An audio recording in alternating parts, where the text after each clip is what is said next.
Are you in the market for a computer to get into cozy gaming on PC, but not sure where to start without dumping your entire bank account into electronics? Well, let me show you something. This is the AM1. It's a mini PC built by Ayaneo, a popular gaming brand known for their excellent handhelds. It comes in this compact case that's modeled after an old Apple computer and is only slightly larger than my hand. It runs Windows right out of the box for your basic productivity tasks, as well as Steam and Game Pass gaming. And, best part of all, this specific model I have here will only set you back $200. Almost sounds too good to be true, right? Well, let's take a look to find out. Starting with just the appearance of the computer first. The AM1's design is undoubtedly stylish when viewed front on. The small badge on the front left is magnetic and comes with a few different alternatives in the box to customize its look. Meanwhile, the black rectangle is meant to mimic a monitor and has an old school Mac face at the bottom corner, and you can cover it with a bunch of different stickers Ayaneo has also included in the box. With it being such a blank slate, I could see some folks having a fun time just decorating and customizing the case, which is kind of an odd thing to say about a mini PC, but that's also really cool. The one unfortunate thing is the way the case is designed. Based on the ports and the rubber feet locations, it seems intended to lie flat on a desk rather than upright. But hey, there's no air intake or exhaust on the front, so there's nothing stopping anyone from standing it upright so it could look cool on your desk, if you can manage to hide the cables that'll be spouting out of the top of it.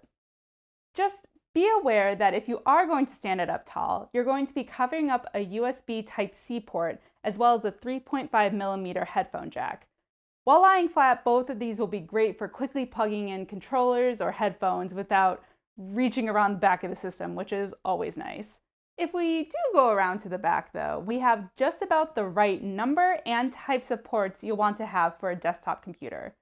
The only caveat here is that it's powered by a large-ish power brick that you'll want to make sure is plugged directly into the wall or very securely into a power strip.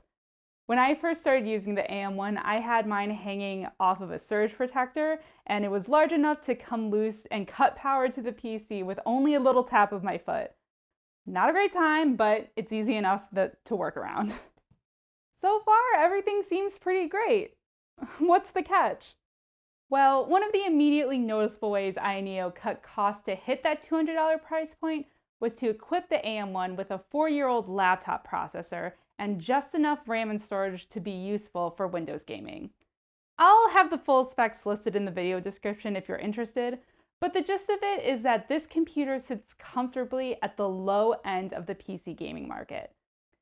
For many gamers out there, that's going to be a red flag since they can't comfortably play something like Elden Ring on this computer. But for folks who are more interested in cozy games or smaller games from independent developers, the AM1's actually more than enough.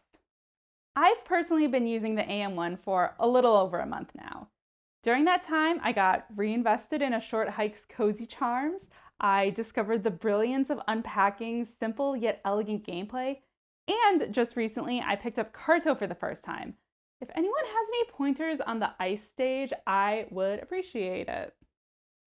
There have been a dozen or so similar games that I've either downloaded to test out or to see if I want to add them to my game backlog.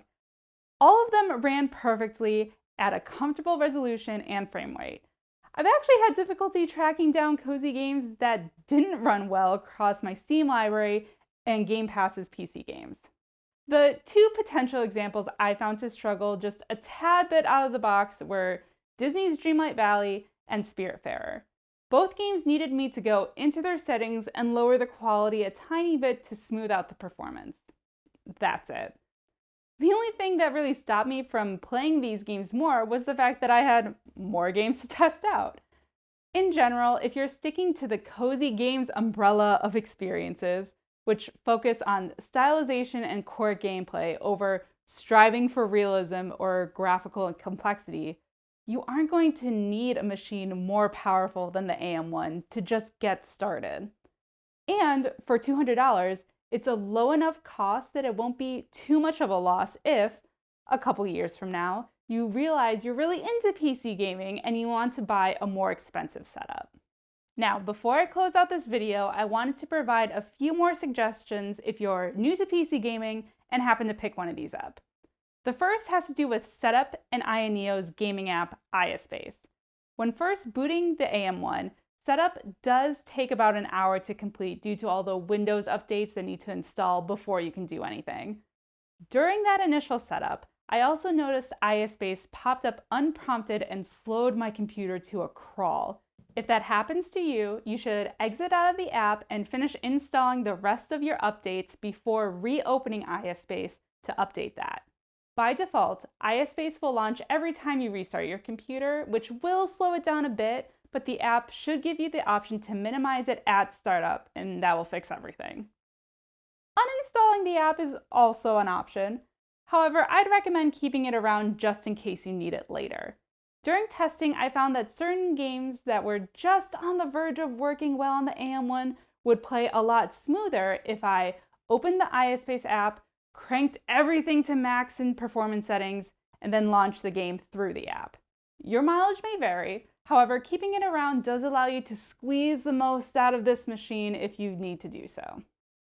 As another suggestion, if you find a game you really want to play, but it's not playing well on the AM1, that doesn't immediately mean you need to either live with crappy performance or buy a whole new computer. Instead, I'd recommend checking out cloud gaming apps like GeForce Now, Boosteroid, or Xbox Cloud Gaming. Cloud gaming services are great for expanding the usage of older tech by allowing it to stream games from much more powerful computers over the internet. The catch here is that it costs a monthly fee, you need a good internet connection to make good use of them, and there's not a guarantee that they'll be able to play the games that you want to play.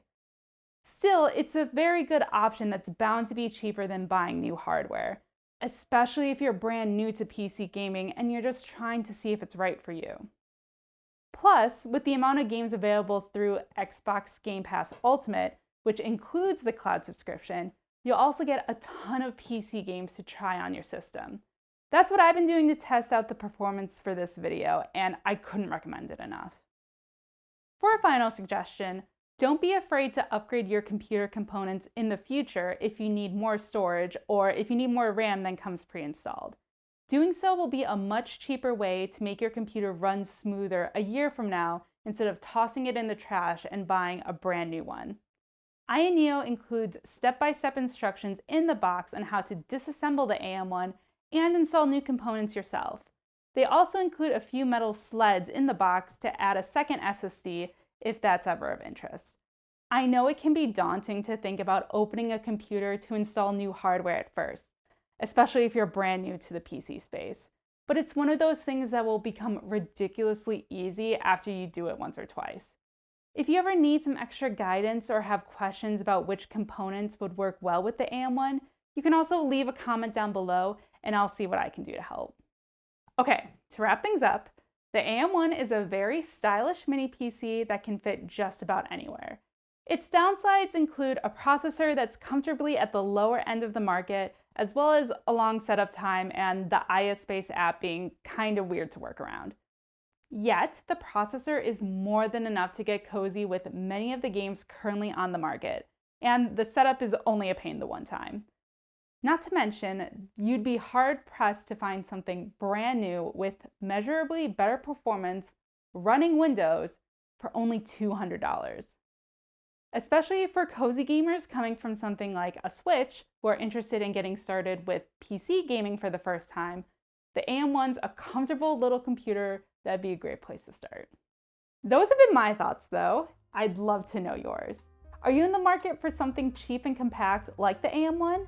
Are you someone who's already ordered one of these and have thoughts of your own? Let me know down in the comments. As always, if you found this video helpful or informative, go ahead and give it a like to let me know. I'll have links to the AM1 as well as the cloud gaming services I previously mentioned down in the description. Our next video will actually be with my husband, who's been dying to talk about his experience using the AM1 for emulation. If you're curious to know how well Wii U games run on such a tiny computer, make sure you get subscribed so you don't miss out. That's going to be it for this video though. Thank you so much for staying all the way to the end. Until next time, Catch you later.